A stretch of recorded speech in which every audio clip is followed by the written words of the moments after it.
Zora Solika bat Sultana. Chana Chaya bat Sarah. Yaakov Yosef Moshe Ben Esther. Rivka. Chmaïcha bat Emma.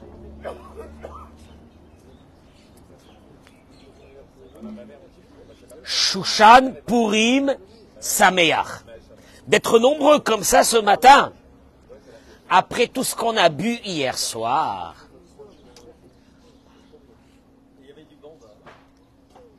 Alors, on a battu les records des vins à Dora Géoula. C'est que tous les plus bons vins d'Israël, moi je parle des vins qui ne se trouvent pas dans le commerce, hein. Je ne sais pas d'où ils les ont eus. On a eu les plus bons vins. On a fait ça dans notre salle ici de Hayekev qui est à côté. Exceptionnel. Combien on était? 200 personnes? 300 personnes? Baruch Hashem, quelle journée qu'on a passée. Rodou Hashem, Kitov, Kiler Olam Chasdo, on accueille nos amis sur les réseaux sociaux. Bracha Datzlacha, mettez le nom des malades. Aujourd'hui encore, on peut prier. Encore aujourd'hui, on peut prier.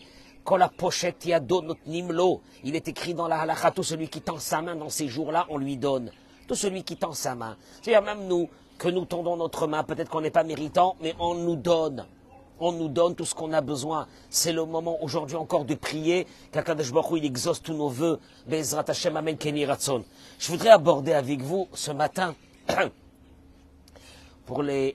donne ce cours de Torah pour nos Chayalim, pour ceux qui sont encore dans les géoles des nazis, qu'Akadosh Baruch Hu, il les libère. Be'ezrat Hashem, Bekarov. Ce matin, je vais aborder avec vous ce qu'on appelle un des piliers de la Emouna, à travers un verset de la paracha de cette semaine que nous allons lire ce Shabbat. Quel paracha on fait, Olivier? Ce Shabbat, Olivier, quel paracha? Tzav. Olivier, il nous a fait kiffer hier. Et il n'était pas pompette, il était un peu plus que pompette. Et il a tenu le coup, Baruch Hashem, jusqu'à la fin. Il est parti en zigzagant, mais Baruch Hashem, on était bien hier avec lui. Baruch Hashem, Akol Haya Beseder. La Torah nous dit, Esh, écoutez-moi bien, Esh Tamid. Alors, nous parlons ici du service divin qu'il y avait dans le temple, les sacrifices, etc. Esh Tamid. Un feu perpétuel. Tukad al Mizbeach. Comment c'est marqué ça ici? C'est le passouk Vav Zayin. Un feu perpétuel brûlera sur l'autel. Il ne s'éteindra pas. Toi, tu entends ça, ça veut dire quoi? Ça veut dire que dans l'autel de sacrifice, il devait y avoir le feu et que le feu reste tout le temps. Eric, comment un feu il peut rester tout le temps? Qu'est-ce que ça veut dire il reste tout le temps? On l'alimente. Oui, il y a une mitzvah de l'alimenter avec du bois. Sauf que le Midrash dans Vaïkra Rabba, il dit, le Midrash nous enseigne que le Mizbeach, construit par Moshe, a servi près de 116 ans. 39 ans dans le désert, 14 à Gilgal quand il s'est rentré en Israël, 13 ans à Nov, et 50 ans à encore un autre endroit. Durant tout ce temps, 116 ans, le feu de l'autel a brûlé sans interruption. Tu as déjà vu, toi, quelque chose qui brûle pendant 116 ans?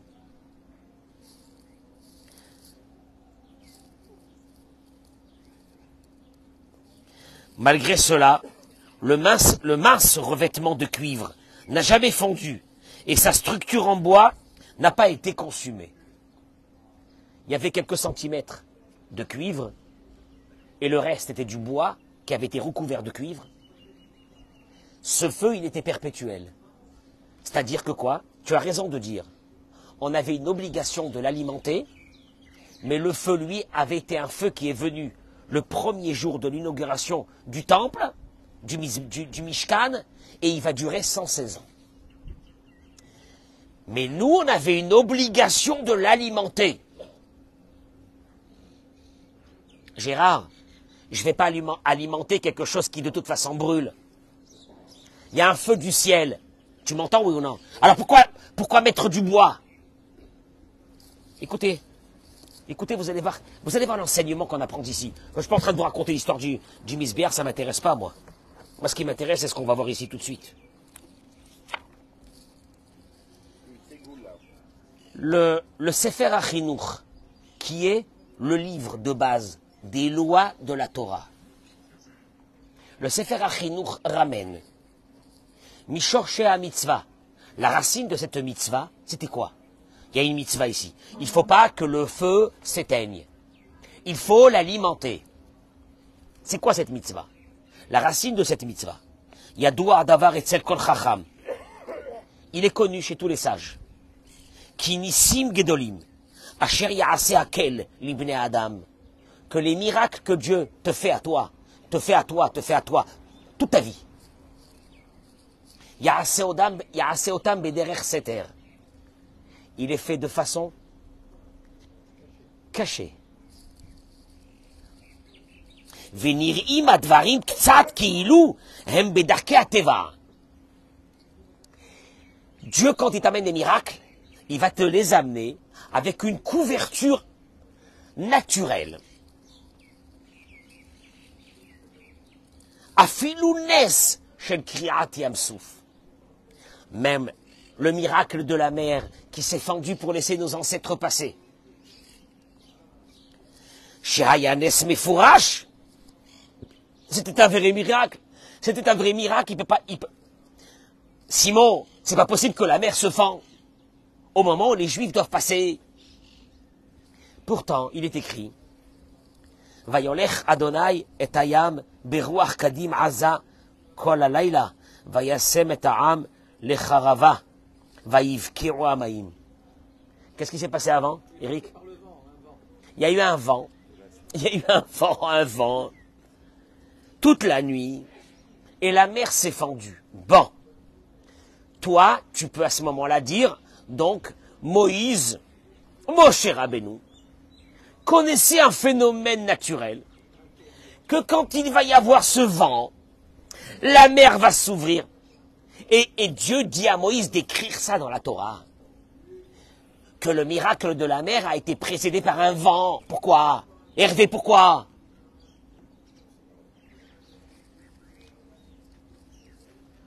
Pour que toi, dans ta tête, tu te dis, c'est peut-être un phénomène naturel.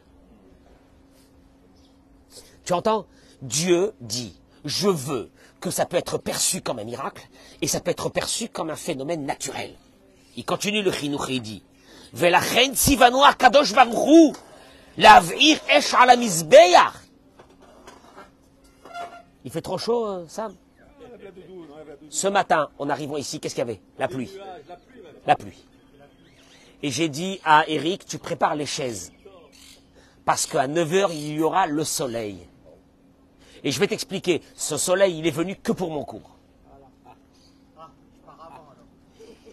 Et tu ne peux pas dire que c'est une folie des grandeurs de dire un mot pareil, si tu peux, dans ta tête, avoir une conception que Bishvili nivra à Olam, que le monde a été créé, Chayav Adam Lomar. Un homme, il a une obligation de dire que le monde a été créé pour moi.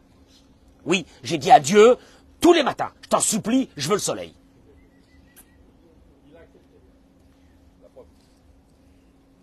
Et Dieu, il te dit, vous allez mettre du bois dans l'autel du sacrifice. Simon, c'est énorme.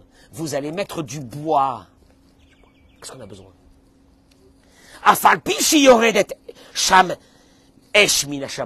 Alors qu'il y a du feu perpétuel qui descend du ciel, qui lui ne s'éteint pas. Donc on n'a pas besoin de mettre du bois, mais du bois. Pourquoi? Je veux que mon miracle, je vous en supplie, j'ai besoin d'une chose et vous allez le voir, c'est énorme. Je veux que mes miracles que je vous donne moi, je veux qu'ils soient cachés. Pourquoi? Dieu, tu peux pas nous la faire un peu plus simple? Fais des miracles et on a terminé. Non. Je veux que chaque miracle peut être interprété comme un phénomène naturel. C'est ce que certains brels ont expliqué, que quand nos ancêtres sont arrivés devant la mer, il y a eu un phénomène naturel. Ils n'ont pas expliqué pourquoi ce phénomène naturel est venu juste quand on est arrivé là-bas, au même moment. Ils n'ont pas expliqué pourquoi le phénomène naturel s'est arrêté quand les Égyptiens sont passés et que nous étions déjà de l'autre côté. C'est quand même bizarre. Et que ça a fait 12 sillons pour laisser passer les 12 tribus, chaque tribu seule. Mais bon. Dans le package, il y a un phénomène naturel. Pourquoi? Et Dieu dit, je veux des phénomènes naturels. Et Dieu dit, j'ai mis le feu dans cet autel de sacrifice qui durera 116 ans. Mais je veux que vous mettez du bois pour que ce phénomène ne soit pas vu et qu'on pense que c'est ce bois qui est en train de se consumer. Pourquoi tu fais ça, Dieu? Pourquoi? Tu ne peux pas nous la faire un peu plus claire? Nous amener des miracles tous les matins quand on a besoin des miracles. Olivier, des miracles! Des miracles, et ça y est, on a terminé. Qu'est-ce qu'il y a? Pourquoi tu caches les miracles? Le Rav Chaim Shmulevitz, il dit une chose extraordinaire. Et c'est ce qu'on va parler de ce matin. Im ya'asu anissim, bli ha'atifa ha'tiv'it, igrom hadavar, shetinatel ha'bechira me'adam, birotot hashgachat Hashem. En fait, Dieu est en train de se battre avec nous. Il se bat avec nous. Il se bat contre nous. Tu sais dans quoi il se bat?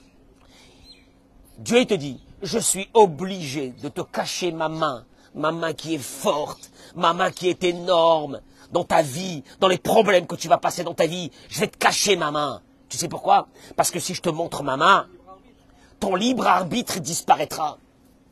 Tu deviendras le juif le plus pieux, le plus beau. Mais tu sais pourquoi? Parce que tu verras des miracles. Je ne peux pas te permettre ça. Tu sais pourquoi je ne peux pas te permettre ça? Parce que j'ai besoin que tu doutes. Parce que c'est à travers le doute. Si je te vois que dans le doute de ta vie, de tes problèmes, tu restes connecté avec moi, tu as atteint le but pour lequel je t'ai amené dans ce monde. C'est que pendant les moments durs de ta vie, tu me montres la joie, tu me montres la confiance totale que tu as en moi, alors que tu ne sais pas si je suis là ou je ne suis pas là. Parce que si tu sais que je suis là, il n'y a plus de libre arbitre automatiquement.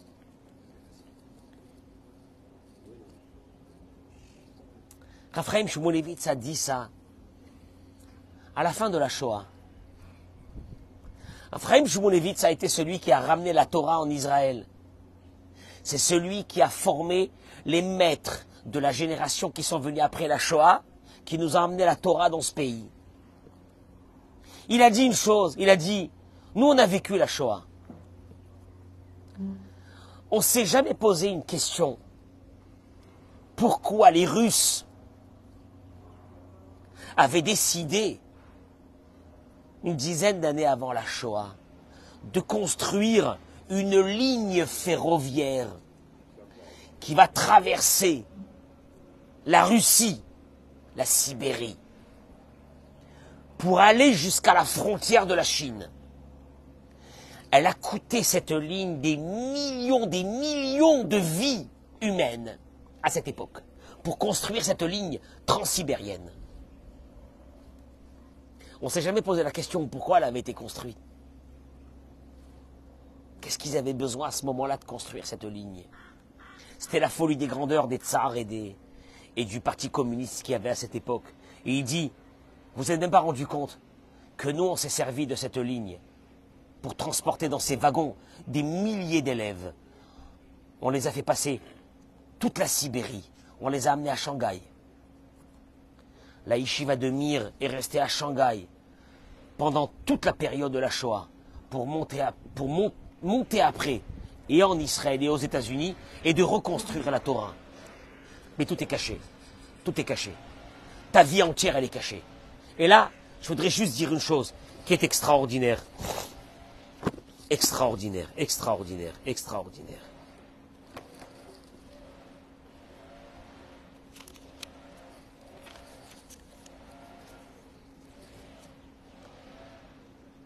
J'arrive à une conclusion. C'est facile de remercier Dieu quand tout va bien. Hein? Mais quand tu passes des moments difficiles dans ta vie, vas-y, va chercher Dieu. Va chercher Dieu quand ça ne va pas. Ki behemet, il dit le Rav, yesh omek rak behoda'a ala raot. Tu sais quand est-ce que l'être humain arrive au summum de sa connexion avec Dieu? C'est quand il a devant lui des épreuves de sa vie. שעוברים על האדם את הביטוי המוחלט להכנעה שלו, שמקבל באהבה את הנהגתו של הבורא. Il t'arrive devant toi un beau matin une épreuve. Est-ce que tu es prêt à accepter avec humilité que ta vie est conduite, elle est gérée par Dieu, oui ou non? Pas quand ça va, parce que quand ça va de dire Baruch Hashem, merci mon Dieu. Le mec il se prend pour un grand Mahamine, il a la foi, parce que tout va bien. Merci mon Dieu. Je veux voir ce même fonctionnement. Quand il y a un blocage dans quelque chose de ta vie, on verra. Il dit Rabbi Nachman, quand un homme il accepte ces petits moments de la vie obscure,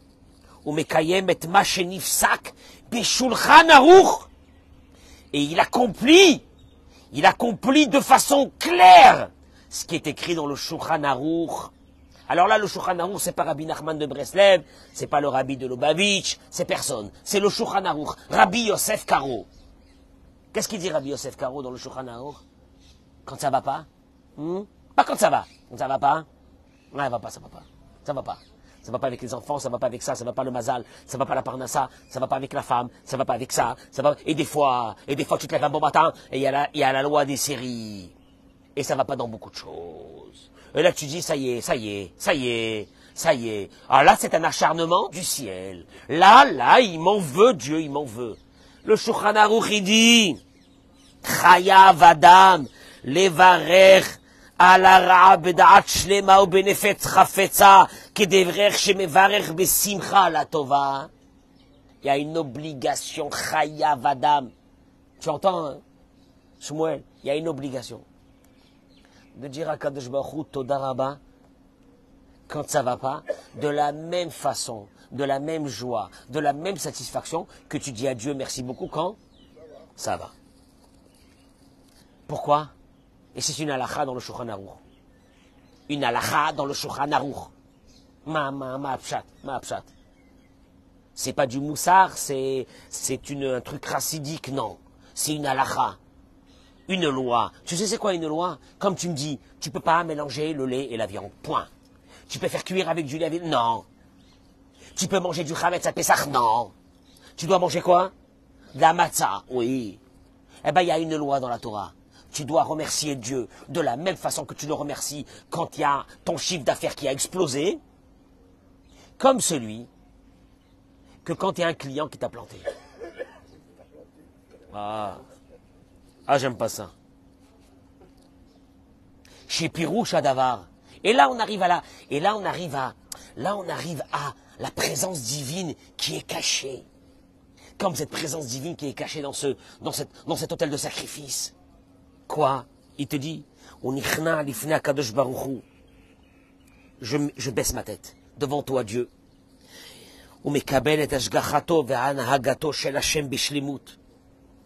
J'accepte totalement ta providence divine que tu as avec moi. Je l'accepte. Je ne sais pas où tu veux m'amener. Je ne sais pas ce que tu veux faire de moi, mais je l'accepte. Et là, tu es en train de détruire toute forme d'athéisme qui se trouve à l'intérieur de l'être humain, hein, qui est en train de dire c'est de la faute de lui, c'est de la faute de l'autre, c'est de la faute de ça, c'est la faute, c'est le haïdara, c'est l'œil qu'on m'a mis, c'est l'œil. T'as l'impression qu'il n'y a pas Dieu. C'est ma belle-mère qui m'a regardé mal, c'est mon beau-père, c'est mon beau-frère qui me met l'œil, c'est mon ci, c'est mon là. Attends, tu es en train de parler des bêtises, tu es en train de rentrer dans une forme d'athéisme. Quand ça va pas, tu rentres très facilement. La reine, alors là, il te dit un secret. Il n'y a pas quelque chose qui adoucit la rigueur. Tu veux enlever une épreuve de toi? Tu veux que l'épreuve disparaisse comme elle est venue, mais très rapidement. Tu veux, oui ou non? Ou tu veux qu'elle reste? Tu veux qu'elle s'en aille? Il n'y a pas quelque chose qui peut adoucir l'épreuve comme ha'achna'a. l'acceptation. Mais avec joie et avec sourire de la situation dans laquelle tu vis. כמו שמובא בחז"ל, שהתרופה הטובה ביותר לייסורים הוא לקבל אותם בהכנעה. Que la meilleure façon de pouvoir enlever... Pourquoi? Vous allez me dire pourquoi? Quel est le rapport? Pourquoi si j'accepte mes épreuves de la vie, Dieu va me les enlever plus rapidement, beaucoup plus rapidement, que si je ne les accepte pas? Et là, il dit une chose. Il dit, Midatadin, la rigueur, qui vient des fois chez nous. Rotsa davar echad. Elle veut qu'une seule chose. Achna'a. Tu sais c'est quoi achna'a? Tu baisses ta tête. Soumission. Tu baisses ta tête. Vetekef chez Adam nichna. Tout de suite, quand l'être humain baisse sa tête. Tu sais que ça veut dire que je baisse ma tête? Ça veut dire que je baisse ma tête. Pas je baisse ma tête, je suis une victime. Je baisse ma tête devant toi, Dieu, car je sais que toi, tout ce que tu fais, c'est quoi? C'est pour le bien. Je t'adore. À Kadosh Baruch Hu, je reste dans la joie. Tu peux essayer de me plier et de m'enlever ma joie, elle ne partira pas. Parce que je sais que ça vient de toi. Et si ça vient de toi, tout est pour le bien. Tu te vois là, Kadosh Baruch Hu, tu te caches. Tu te caches derrière des choses, oui. Tu te caches, oui, c'est pas grave. C'est pas grave, je suis là, je t'attends. Et là, il dit une chose. Betekef sh'adam nichna. Tout de suite, quand la personne se soumet à Dieu. Miyad midat adin manicha auto. La rigueur s'en va. Tu sais ce que ça veut dire la rigueur s'en va? D'un seul coup, tes enfants, ils redeviennent normaux. D'un seul coup, ta femme, qui t'a pris la tête, elle redevient normale. D'un seul coup, Nora Ve'ayom, tu sais quoi? C'est un combat. C'est un combat, il est dur. Il est dur, parce qu'au moment où ça va pas, on va accuser tout le monde. Quand ça va, on dit c'est Dieu. Mais quand ça va pas, on accuse tout le monde. Et là, Kadosh Baruch Hu, il te dit, je t'en supplie, reviens tout de suite vers... Allez, tu as eu un petit moment de faiblesse, reviens tout de suite vers une chose. C'est moi, Dieu, qui t'a amené ça, donc tu vas être content. Je t'en supplie, sois content de ce que je suis en train de te donner. Et là, il te dit une chose, Midatadin, la rigueur, elle s'en va. Car la rigueur, elle est venue que pour ça. Que pour ça. En vérité, c'est un combat entre toi et Dieu. Je veux t'amener à une situation qu'à la fin, à un moment donné, tu te soumets, tu baisses ta tête, et tu dis, c'est Dieu, et je te kiffe. Et je suis content. Et je suis tranquille. Ah, tu es tranquille? Tu es tranquille? Encore 5 minutes. Qu'est-ce qu'il y a? Où tu vas? Ah. Alors, si tu acceptes ça, Ahava, elle aura une voiture et elle fera le permis. Et elle partira au travail tout seul. Aval, Adam, Shelom et Kabel et Aïsourim Bachna'a. Mais quelqu'un qui veut se battre avec Dieu, il est dans une rage, dans une colère. Alors il dit une chose, il dit, la conclusion elle est, on ishari makfira, il reste avec cette forme d'athéisme, de dire qu'il y a d'autres forces à part Dieu. Il est en colère contre les gens, il est en colère contre sa famille, il est en colère contre sa femme, contre son mari, contre ce que tu veux, et tout ce que tu veux. Et alors, il te dit, Veissurav rak govrim ve govrim. En vérité, là, il y a un combat qui vient de s'installer entre toi et Dieu. Et Dieu, il te dit, regarde-moi bien, tu te soumets à moi tout de suite, et tu acceptes, et tu es content, parce que tout ce que je te fais, c'est les tova pour le bien. Si tu acceptes, je t'enlève rapidement les décrets. Tu veux pas? Alors je vais t'amener encore à quelque chose de plus fort, et encore de plus fort, jusqu'à que j'arriverai à t'amener à cette soumission. Kol mi she'ohev yisurim vetzarot, il dit le Rav, tout celui qui aime les épreuves et les souffrances, yeda, qui sache, sheyesh lazem mamash segula, il y a une segula pour rester dans les souffrances et les épreuves. Ça fait peur de dire ça. Il y a une ségoula pour rester dans les épreuves. Celui qui veut rester dans les épreuves, il y a une ségoula. Elle est belle. Il sortira jamais. Il aura des épreuves une après les autres. À Dieu ne plaise. Laquelle? Chez Itlonen Vitbachien. Qui pleure, qui se lamente, qui met ça sur tout le monde, qui rentre dans une tristesse et une dépression de sa vie. Il te dit, c'est la ségoula. C'est la meilleure façon de rester dans les épreuves. Tu sais pourquoi? Parce qu'en vérité, Dieu il a besoin de nous une seule chose, cette soumission. Cette soumission à travers les épreuves. La reine, il dit, c'est pour cela, Adam tzarich liot chazak shebechol param shishlo eze koshi o isurim. Chaque personne, quand elle a des épreuves, Partagez ce cours, j'en supplie, partagez-le. Il y a des problèmes. Yachlit, qui décide. Il décide qu'il ne laissera pas rentrer toute forme d'athéisme à l'intérieur de son cœur. Qui veut dire, il ne laisse pas rentrer aucune pensée que ce qu'il est en train de passer, c'est mauvais. Non, c'est pas mauvais. Et là où modèle Hachem Becholibo, Hachem, je te remercie du fond du cœur. Je suis joyeux, je suis content, je sais que tout ce que tu fais, c'est pour le bien. Je voudrais juste terminer par une chose qu'il dit parce qu'elle est extraordinaire. Et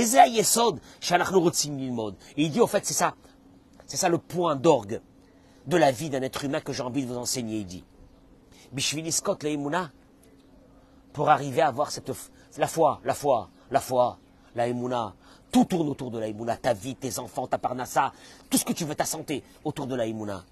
Il dit, à la Adam, la Da'at, un être humain doit savoir, Shiesh Gvul, le Kama ou Yachol Avin et Hashem.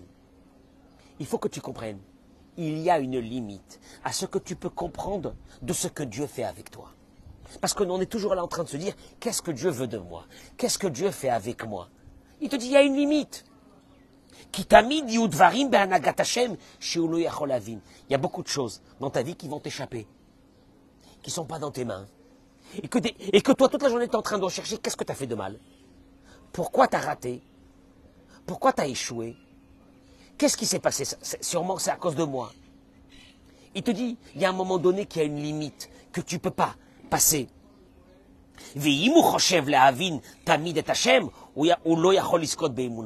Et celui qui veut sans arrêt essayer de comprendre. En deux mots, il te dit qu'il y a des fois des moments dans ta vie, ne te pose pas de questions. Dis c'est Hachem, et c'est comme ça, et on a terminé. Il vit pleinement ce moment d'épreuve dans la joie. Parce que si c'est Dieu, c'est pour le bien. Et n'essaye pas de te dire, mais qu'est-ce qu'il veut Hachem? Où il veut m'emmener? Pourquoi il me fait ça? Qu'est-ce que j'ai fait? Il te dit, il y a des moments où dans ta vie, il y a des limites que tu peux pas. Il te dit la preuve. Il te dit, Afilo Moshe Rabbeinu, même Moshe. Il a demandé à Dieu, montre-moi, Ar-Enina, montre-moi, Et Kevodecha, montre-moi ton visage. Montre-moi pourquoi tu te conduis comme ça avec nous. Donne-nous des indications qu'au moment de l'épreuve, on soit tranquille. Parce qu'on comprend que c'est toi. On comprend que ce que tu veux de nous. Pourquoi tu nous laisses dans ce flou pendant les épreuves? Pourquoi? Hein? Quelle est la réponse de Dieu? Quelle est la réponse de Dieu? Montre-moi le présent. Montre-moi avec clarté pourquoi telle personne, elle ne se marie pas. Pourquoi telle personne, elle n'a pas encore des enfants. Telle personne, elle n'a pas de parnassa. Telle personne, elle a des problèmes de santé. Telle personne, elle a des problèmes de couple. Montre-moi au moment de l'épreuve pourquoi il y a ça. Comme ça me permettra de quoi? De supporter l'épreuve. La réponse de Dieu. L'otuchalirot et panay. Tu ne pourras pas voir mon visage. Tu ne pourras pas voir mon présent. Tu ne pourras pas comprendre au présent pourquoi je t'envoie les choses. C'est comme ça. Dieu il lui a répondu, il lui a dit, Veraïta et achorai, ou panai lo yeraou. Tu verras mon arrière. Moi, on a expliqué mon arrière. Ça veut dire que Moïse a vu l'arrière de Dieu, comme si que Dieu il avait un arrière. L'arrière de Dieu avec le dalet des téphilines. Non, c'est mignon. Dieu il est en train de te dire, tu sais quand est-ce que tu verras pourquoi je t'ai fait ça? Après. Dans quelques années. Puis dans quelques années, tu fermeras ta bouche. Parce que tu seras très content de l'épreuve que je t'ai donnée. Dans quelques années, tu fermeras ta bouche, toi. Toi, tu as une épreuve maintenant, tu es en train de mourir de l'épreuve. Je t'en supplie, reste avec moi. C'est le moment de la Emouna. C'est le moment du libre arbitre. Où tu ne me vois pas, tu ne me vois pas. Tu ne sais pas si je suis là ou je ne suis pas là. Attends un peu. Rien que de la patience. La patience. Ne meurs pas entre-temps. Parce qu'il y a beaucoup de gens qui sont morts pendant l'épreuve. Ils se sont détruits leur corps. Ils ont eu des maladies, ils ont eu des cancers. Tellement ils allaient mourir de l'épreuve que Dieu leur a donnée. Ils ont accusé le monde entier sur leur épreuve. Attends, je t'en supplie, attends. Tu verras, parce que mon présent, tu ne peux pas le voir. Mais tu verras mon arrière. C'est quoi mon arrière? Dans quelques temps. Dans quelques années, tu comprendras pourquoi je t'ai donné cette épreuve. זה נקודה יסודית מאוד, שאדם ידע, הניסיון הוא לעולם לא יוכל להבין שהכל לטובה. Il te dit, en vérité, le libre arbitre dans l'épreuve, il est le suivant. C'est qu'au moment de l'épreuve, tu peux pas savoir que c'est pour le bien. Parce que l'épreuve qui est en train de t'arriver, tu dis c'est horrible. C'est horrible. Ah, il peut pas y avoir, non, mais c'est pas ça, il peut pas y avoir de bien. Laisse tomber, il peut pas y avoir de bien. Tu comprends? Quand Esther, elle a été prise dans le palais de Assuérus. Assuérus, c'est un joli mot pour dire le Nasrallah. Tu connais Nasrallah, ce bédouin-là qui est au Liban, ce clochard qui se trouve dans des tunnels, oui, ou bien l'autre là-bas en Iran. Comment il s'appelle en Iran, celui-là là-bas? Ce blédard en Iran là. Khomeini. Ce que tous les Français ils aiment, ils les aiment à tout cela. Mais cela, les Français ils savent pas une chose, que si eux ils vont en Iran avec une mini-jupe, ils se font décapiter. Hein? S'il y a un homosexuel ou il y a un truc qui va dans ces pays-là, on le tue sur place. On est bien d'accord. J'ai pas dit que, en disant ce mot, j'ai pas dit que c'était bien. J'ai pas dit ça. Mais j'ai dit une chose. Tous ces gens-là, qui parlent, qui sont là pour les Arabes et pour les machins, allez dans leur pays, allez dans leur pays. Vous verrez votre espérance de vie de combien elle sera. Enfin, fermez votre bouche. Esther, elle est mariée avec un monstre pareil. On la prend, un beau matin, on l'amène. Elle est mariée avec un monstre pareil. Elle sait pas. Elle sait pas pourquoi. Elle se dit, pourquoi, qu'est-ce que j'ai fait au bon Dieu, moi? Hein, Gérard? Qu'est-ce que j'ai fait au bon Dieu? Ça va durer 5 ans. Sans savoir pourquoi. L'obscurité totale. Et c'est seulement 5 ans après que le décret de Haman va arriver. Et qu'elle comprendra qu'elle a été mise dans cet endroit parce que c'était le moment et l'endroit où être. Et il faut des fois 5 ans. Maintenant, pendant ces 5 ans, elle aurait pu mourir. Elle aurait pu se suicider. Elle aurait pu disparaître. Elle aurait pu renier sa foi. Elle aurait pu renier tout. Mais nous, on ne serait pas là aujourd'hui. Elle nous a sauvés. Elle nous a sauvés parce que pendant ces 5 années de tunnel, elle a gardé sa foi.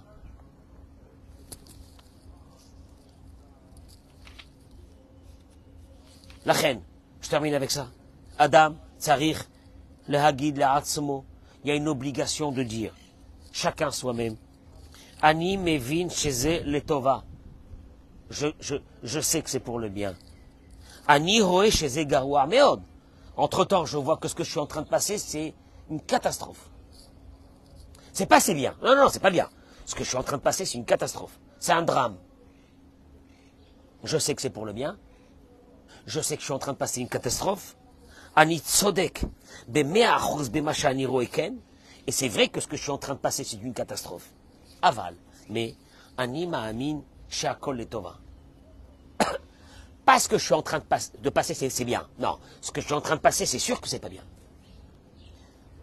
Dans ma perception, c'est pas bien. Mais je sais. Je comprends pas comment. Je comprends rien. Mais je sais que derrière ça, akol letova. Ani yodea chez Nora Machekoreli. Regardez comment il reprécise. Et il dit, il faut savoir que ce qu'on passe des fois c'est très dur. Il n'y a pas que tu vas dire c'est pas dur ce que je passe. C'est très dur. Avalani ma'amin be muna shelema. Mais j'ai une confiance totale en toi Dieu. Chez Kol Macheoseli, Zeletova. Que tout ce que tu me fais c'est pour le bien. Qu'est-ce que j'ai dit ce matin? Une chose. Dieu il te dit, moi je suis caché. Je me cache. Toute la journée je me cache. Dans tous tes problèmes, je me cache. Et n'essaye pas de penser que un jour, je vais me dévoiler à toi. Je me dévoilerai à toi si toi, un jour, tu as la perception de vouloir me voir à travers tes problèmes. Mais sinon, moi, je ne me dévoile pas. Je me cache derrière des phénomènes naturels. Comme je me suis caché derrière cet autel de sacrifice. Comme je me suis caché à Purim, dans la Megillah, où mon nom ne figure pas. Chaque fois que c'est marqué le mot Hamelech, pas Hamelech Hashverosh, Hamelech, le Zohar il dit que c'est quoi? C'est Dieu. Ouais, on va y avoir Hamelech et Haman. Ils sont venus, le roi et Haman au Michté. Tu sais qui c'est qui est venu? C'est Dieu qui est venu. Dieu il a dit qu'est-ce qu'il croit celui-là? Qu'est-ce qu'il croit celui-là, ce blédard? Je vais le fracasser en miettes. Lui et ses enfants. Qu'est-ce qu'il croit? Il va toucher à mes enfants, il va toucher à mes enfants à moi, il va toucher à la prunelle de mes yeux, il verra ce qu'il va payer. Mais ils étaient là, ils ont pleuré, ils ont prié, ils ont jeûné. Où il est Dieu? Il n'est pas là, il nous a laissés, on est en Iran. Et l'histoire se répète. Qu'est-ce que l'Iran est en train de préparer? Hein? Qu'est-ce qu'elle nous prépare l'Iran? Simon, qu'est-ce qu'elle nous prépare l'Iran? Une boîte de cachou? Qu'est-ce qu'elle nous Une boîte de cachou, qu'est-ce qu'elle nous prépare l'Iran? Hein? Qu'est-ce qui nous prépare les autres nations? Mais Dieu dit, moi je suis caché derrière tous ces phénomènes. Hein? La Russie, elle a félicité le Hamas. Qu'est-ce qu'ils ont eu vendredi soir? Hein? Dieu leur a dit, vous félicitez les islamistes. Je vais vous envoyer des islamistes, petits islamistes. Vous allez voir. Hein? C'est bizarre. Non mais, quand même, Hervé, c'est bizarre que depuis 15 ans, tous les attentats, tous, pas un, les plus meurtriers, viennent des islamistes qui ont l'islam. J'ai pas dit les Arabes, tous les Arabes, mais les islamistes qui ont un, oui ou non? C'est bizarre, hein? C'est bizarre. Et puis on verra en France Free Palestine. Ah, vous allez la voir, la Free Palestine, chez vous là-bas, en Seine-Saint-Denis, très bientôt. Free Palestine. Vous allez le voir.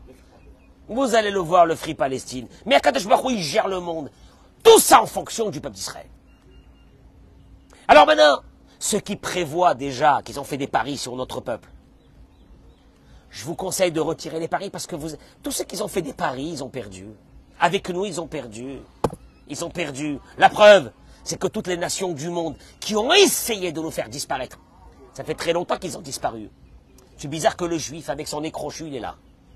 Hein? Le juif, tu connais le juif chez eux là, ils ont le juif comme ça, avec le nez crochu. Venez voir Israël, qu'est-ce que c'est? Un vrai beau pays. Que même vous en France aujourd'hui, vous êtes en train de perdre votre pays et l'Europe entière est en train de perdre leur pays. Nous, on a Dieu avec nous. Maintenant, c'est une constatation, c'est pas une illumination. Vous voulez venir, venez voir la présence divine dans ce pays et vous allez comprendre qui est Dieu. Mais il est caché derrière nos épreuves de notre vie. Renforçons-nous. Ayons confiance en lui. Akol les Tova. Je ne comprends pas comment est le bien, mais tout est pour le bien. Et vous allez le voir le bien au fur et à mesure de votre vie, Bezrat Hashem. Je vous souhaite une journée exceptionnelle. Amen. Mettez-moi le nom des malades et partagez ce cours au maximum. Toda Rabba. Très bonne journée. Amen.